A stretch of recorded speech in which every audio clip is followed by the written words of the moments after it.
Assalamualaikum warahmatullahi wabarakatuh. Selamat pagi dan salam sejahtera bagi kita semua. Perkenalkan, nama saya Alfami Alafis, mahasiswa UPN Veteran Yogyakarta. Saat ini saya sedang melaksanakan KKN tematik COVID-19. Saya berasal dari kelompok T7295B. Saya akan mempresentasikan mengenai pemanfaatan teh daun sirsak kaya antioksidan sebagai penguatan ekonomi masyarakat. Untuk outline yang akan dibahas yaitu latar belakang, kandungan dan manfaat daun sirsak, langkah pembuatan produk, analisa pasar, dan terakhir kesimpulan. Nah, latar belakang. Jadi, mungkin banyak yang bertanya-tanya mengapa menggunakan daun sirsak. Jadi, adanya COVID-19 ini secara otomatis sangat mempengaruhi ekonomi masyarakat, terutama masyarakat kelas menengah ke bawah.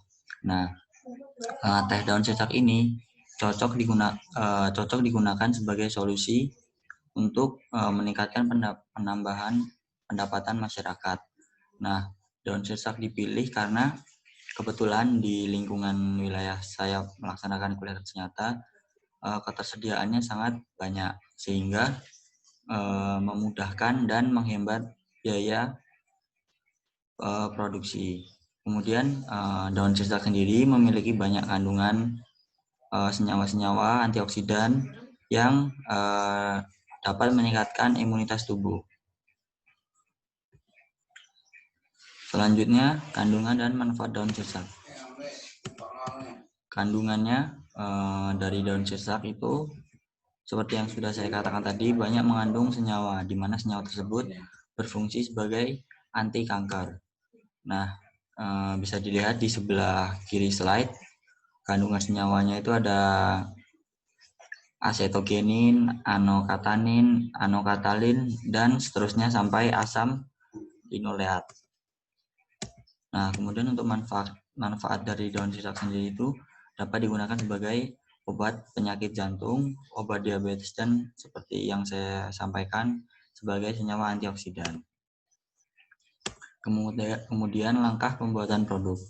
Yang pertama, persiapan bahan. Nah, pada tahap persiapan bahan ini dilakukan pemilihan daun sirsak yang baik.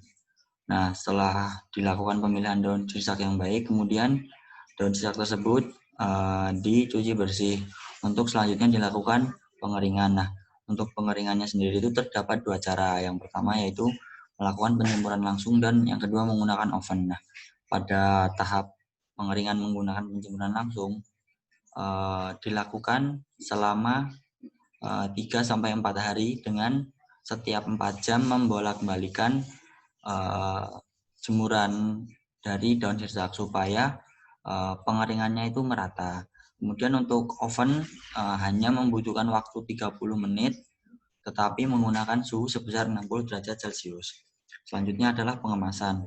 Nah, pada tahap pengemasan ini daun sirsak dapat dikemas seperti teh celup atau menggunakan mika untuk diseduh. Nah, selanjutnya yaitu tahap pemasaran. Nah, karena berada di lingkungan desa, sehingga pemasarannya itu dapat dilakukan dengan menitipkan produk ke warung-warung yang berada di sekitar rumah. Atau supaya pemasarannya lebih luas, dapat memanfaatkan media sosial. Selanjutnya adalah analisa pasar. Mengenai konsumen, lokasi, dan kompetisi.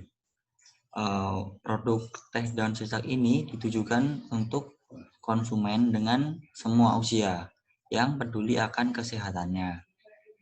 Nah, produk ini diarahkan untuk kalangan menengah ke atas yang menginginkan pola hidup sehat. Kemudian untuk orang-orang yang memerlukan terapi kesehatan dari penyakit. Nah, untuk lokasinya sendiri yang potensi itu berada di kota-kota besar yang masyarakatnya memiliki pendapatan cukup tinggi dan sangat peduli terhadap gaya hidup sehat. Nah, selanjutnya adalah analisis SWOT. Untuk kekuatan dari produk ini yaitu memiliki kesehatan bagi tubuh.